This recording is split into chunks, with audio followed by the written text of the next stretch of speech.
금전채권이거든요. 금전채권인데 금전채권에서 대의권을 행사하려면 무자력이 필요하다고. 무자력이 이렇게 필요하게 되는데 이 사람이 지금 무자력일 리가 없잖아요. 임대인이 무자력일 리가 없으니까 우리 판례가 금전채권인데도 불구하고 무자력을 요건으로 하지 않습니다. 무자력을 요건으로 하지 않고 예외적으로 목적물 반환 청구권을 대의에서 행사할 수 있도록 인정해주게 이래 되게 되는 거죠. 그게 대의권에서 내일 정리될 논점입니다. 722.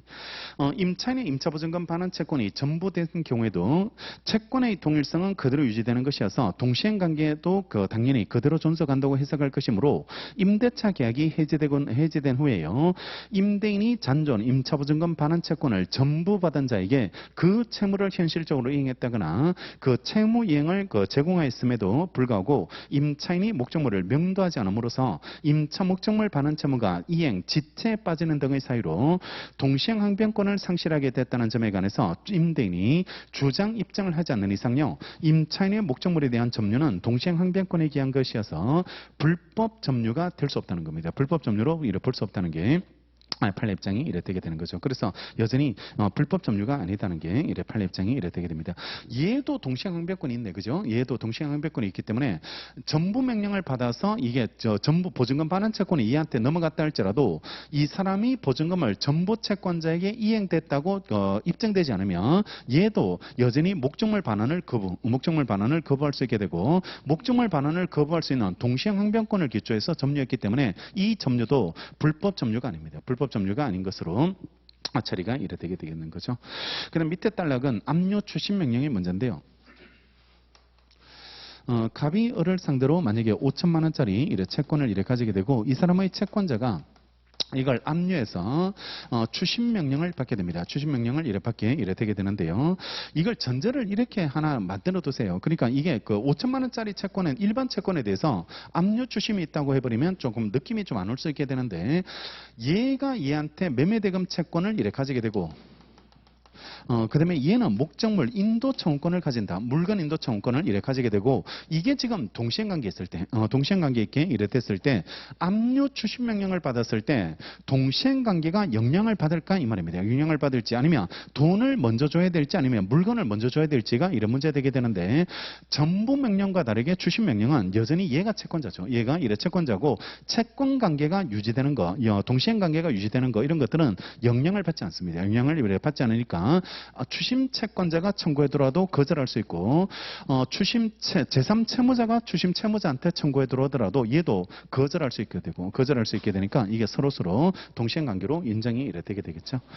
금전 채권에 대해서 압류 추심 명령이 있을 때요. 이는 강제 집행 절차에서 추심 채권자에게 채무자의 제3채무자에 대한 채권을 추심할 권능만을 부여하는 것이므로 이로 인해서 채무자가 제3채무자에 대해서 가지는 채권이 추심 채권자에게 이전되거나 귀속되는 게 아니기 때문에요.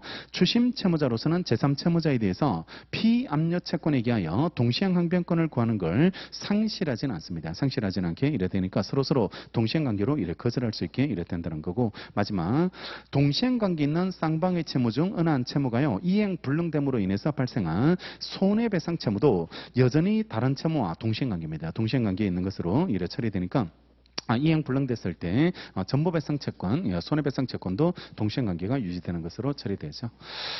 동일한 쌍무계약으로부터 생겨나야 된다. 이걸 전제하시고 동일한 쌍무계약으로부터 생겨났을 때 그때가 동시행관계가 인정되는 것으로 이렇게 정리하시면 되고 그 다음에 두 번째 요건이 상대방 채무가 변제기 있어야 돼요. 변제기 있을 것이 이래 필요하게 되는데 상대방 채무가 변제기 있지 않으면 동시행항변권이 이래 발생하지 않습니다.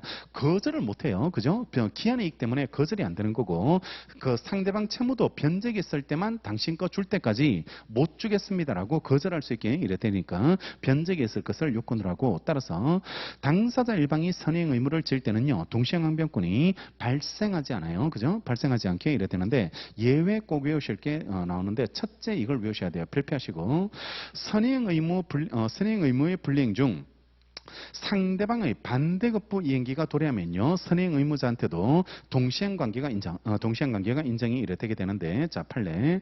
매수인이 선행해야 될 중도금을 지급하지 아니한 채 잔대금 지급기일을 경고했을 때는 매수인의 중도금과 이에 대한 잔금 지급일 다음 날부터 잔대금 지급일까지의 지연손해금과요, 잔대금 지급 채무는 매도인의 설권이 전득기 의무와 특별한 사정 없으면 동시행관계 있게 이래 되고, 이때 양 채무는 기한의 정함 없는 채무로 전환, 기한의 정함 없는 채무로 전환이 이래 되게 됩니다.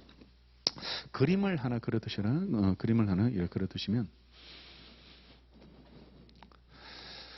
지금 갑하고 을하고 매매 계약을 체결했어요. 그래서 계약을 체결하면서 3월 1일 날 계약금을 지급받았고, 중도금을 4월 1일 날 주기로 했고, 잔금을 5월 1일 날 이래 제공받으면서 소유권 이전 등기와 이래 동시행으로 이래 주고받기로 이래 약정했는데, 근데 지금 계약을 체결하고 나서 중도금 지급기일이 도래했는데, 확정기한부 중도금 지급기일이 도래했는데 중도금을 주지 않았습니다.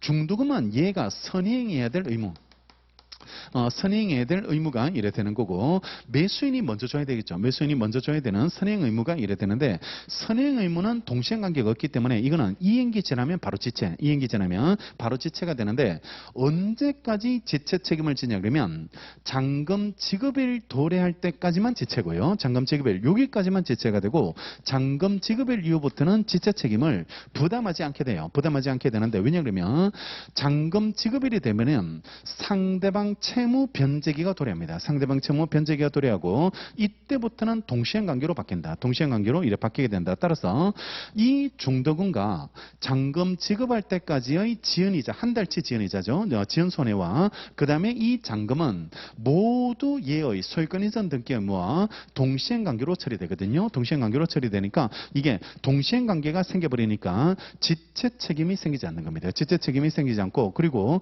얘네들은 계속 이행을 거절할 수 있는 거기 때문에, 그 관계가 처리되기 때문에 이때부터는 얘네들의 채무는 기한 없는 채무로 바뀌어요. 기한 없는 채무로 이렇게 바뀌게 되는 것으로 본다는 게 판례 입장이 이래 되게 되겠죠. 이 판례는 좀 쓸 수 있을 정도로 외워놓으세요. 쓸 수 있는 수준으로 해가지고 이 그림을 기억해가지고 중도금 지급기일에 중도금을 지급하지 않았을 때 상대방 채무 변제기가 도래하면 동시행 관계로 바뀌게 된다는 이 그 표현들을 그림을 기초로 해서 좀 쓸 수 있도록 이래 정리해 두시고, 다시 한번 읽어보면, 매수인이 선행해야 될 중도금 지급을 하지 아니한 채 잔금 지급이 경과했을 때, 5월 1일이 지났을 때 매수인의 중도금, 이게 1번입니다. 그죠? 중도금 줘야 되고, 이에 대한 지급일 다음 날부터 잔대금 지급일까지 지연손해금, 이게 2번이죠. 잔대금 지연손해금, 한 달치 지연손해금과 그 다음에 3번 잔대금 지급 채무거든. 이 세 가지 모두가요, 매도인의 소유권 이전 등기 의무와 특별한 사정이 없는 한 동시행 관계에 있다. 이렇게 쓰면 돼요. 이렇게 그림을 머릿속에 넣으면 이 문장을 쓸 수 있게 되는 거든. 쓸 수 있게 되니까, 선행 의무를 부담하는 자라 할지라도 상대방 채무 변제기가 도래하면 그때부터는 동시행 관계로 바뀌게 된다는 건, 이 내용을 이렇게 기억하시면 되겠습니다. 자, 그 다음에 오른쪽에 둘째인데요. 두 번째, 선행 의무자의 상대방의 이행이 곤란할 현저한 사유가 있을 때는 선행 의무자에게도 동시행 항변권이 인정되고, 이걸 불안의 항변권이라고 부릅니다. 부도난 거, 이런 거죠. 그러니까 부도난 거, 상대방 채무 이행기가 도래하더라도 이행이 곤란할 현저한 사유가 있다면 그때부터는 동시행 관계를 이래 인정할 수 있게 이래 되게 되니까 불안의 항변권을 이래 행사해서 이행을 이래 거절할 수 있는 것으로 이래 평가하게 되고, 이게 불안의 항변권이 꼭 경제적 부도난 거, 경제적 어떤 부당한 사유, 이런 것들만 한정하지 않고, 두 번째 단락에, 세 번째 단락에서 나오는 것처럼 기승고에 따라서 공사대금을 받기로 했는데, 공사대금이 제공되지 않았을 때요, 다음 공사를 진행하지 않겠다는 겁니다. 그게 왜냐하면 그 다음 공사로 진행해도 또 공사대금을 못 받을 수 있게 되거든. 못 받을 수 있으니까 먼저 처리했던 공사가 그게 공사대금이 지급될 때까지는 이거 선행 의무를 부담하는 수급인이라 할지라도 거절할 수 있도록 해주겠다. 거절할 수 있도록 해주니까 신용 불안으로 한정하지는 않습니다. 불안의 항변권이 신용 불안, 부도난 경우로 한정하지 않고 공사대금 못 받은 경우도 포함한다라고 기억하시고, 그게 밑에서 네 번째 줄 536조 2항 및 신의성실의 원칙에 비춰볼 때, 공급자가 이미 이행기가 지난 정기라는 게 이제 정기를 말하는 게 아니고, 앞에 어떤 앞에 따른 뭐 분기 이런 거죠. 우리 왜 상반기, 하반기 이렇게 나눈 것처럼 앞에 분기 이런 식으로 읽으시고 앞에 분기의 그 정기의 대금을 이래 지급받을 때 또는 정기에 대한 상대방 이행기 미들의 채무의 이행 불안 사유가 해소될 때까지 선이행 의무가 있는 다음 기간의 자기 채무 이행을 거절할 수 있도록 해주겠다는 겁니다. 거절할 수 있도록 해주게 이래 되니까 신용 불안 상태로 한정하지 않는다는 거 이렇게 기성구에 따라서 공사대금을 주기로 했을 때 공사대금을 못 받았다면 다음 채무 이행도 거절할 수 있도록 이래 해주겠다는 거 불안의 행변권을 기초로 인정해주게 되게 됩니다. 그다음에 답은 상대방이 자기 채무 이행이나요 이행 제공을 하지 않고 이행을 청구해야 됩니다. 자기 채무는 이행하지 않고 내 것만 이행을 요구했을 때 그때 거절할 수 있는 게 그게 동시행변권이 이래 되게 되는 거고 두 번째 단락 보시면 임차인의 임차 목적물 명도 의무와 임대인의 보증금 반환 의무는 동시행관계에 있다 하겠으므로 임대인의 동시행변권을 소멸시키고 임대 보증금 반환 지체 책임을 인정하려면 임차인이 임대인한테요 임차 목적물의 명도의 이행 제공을 해야 한다 할 것이고 임차인이 임차 목적물에서요 퇴거하면서 그 사실을 임대인한테 알리지 않았어요. 알리지 않았다면 임차 목적물 명도 이행 제공을 있었다고 볼 수는 없다는 겁니다. 몰래 나가는 거 몰래 나가게 임대인 모르게 나가는 거 이거는 명도 제공된 게 아니다. 명도 이래 제공된 게 아니기 때문에 이거는 동시행 관계가 사라진 것이 아니다는 게 판례 입장이 이래 되게 됩니다. 지체 때문에 문제 되겠죠. 이게 동시행 항변이 사라지면 지체가 지연손해금이 생겨버리고 만약에 동시행 관계가 유지되면 보증금을 주지 않았다 할지라도 지체 책임은 질 필요가 없거든요. 지체 책임은 이래 부담하지 않게 이래 되게 되는데 몰래 임차인이 자기가 명도 제공이라는 의사표시 없이 몰래 나가는 거 이런 거는 이행 제공 받았다 이래 볼 수는 없거든요. 이행 제공이 된 걸로 볼 수는 없기 때문에 동시행 관계가 소멸된다고 볼 수는 없게 되는 거고 그 다음에 다음 페이지는 일부 이행 제공하면 어떻게 될까? 일부 이행 제공했을 때 논점이 일어나게 되는데요.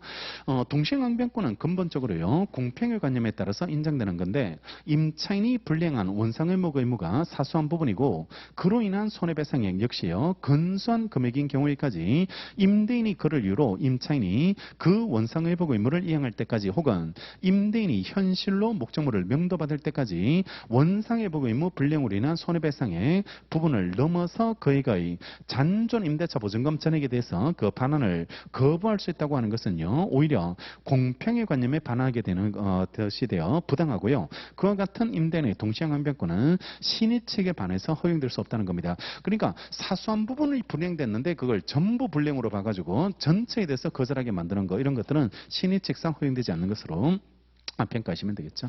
자, 그 다음에 랍은 별표 많이 하세요. 첫 번째 단락을 별표 많이 하고 수령 지체와 관련되는 문제가 되는데 이게 한 번 제공을 했는데 한 번 제공을 이래 하게 됐는데요. 한 번 제공을 했는데 얘가 받지 않아서 수령 지체가 됩니다. 수령 지체에 이래 빠지게 이래 되게 되는데 그러면 한 번 제공만으로 이 사람의 동시행항변권은 영원히 사라지는 걸로 봐야 될지 아니면 한 번 제공받지 않았다고 해서 동시행항변권은 소멸되지 않는 것으로 봐야 될지 그게 문제되는데 우리 판례가 계속적 제공서를 취합니다. 계속적 제공서를 취해서 한 번 안 받았다고 해서 동시행항변권이 사라지진 않고 계속적 제공이 있어야 돼요. 계속적 제공이 있을 것이 필요하게 이래 된다는 거죠. 왜냐하면 이게 자기가 원하지 않는 고의가실 없이 천재지변 때문에 못 받는 경우도 생기게 되거든. 못 받는 경우도 생기게 되는데 우리 코로나 격리 이런 거 이해가 되겠죠. 코로나 격리. 그러니까 코로나 격리 때문에 내가 만날 수가 없는 상태에서 못 만났거든. 뭐 약속 장소에 못 나가게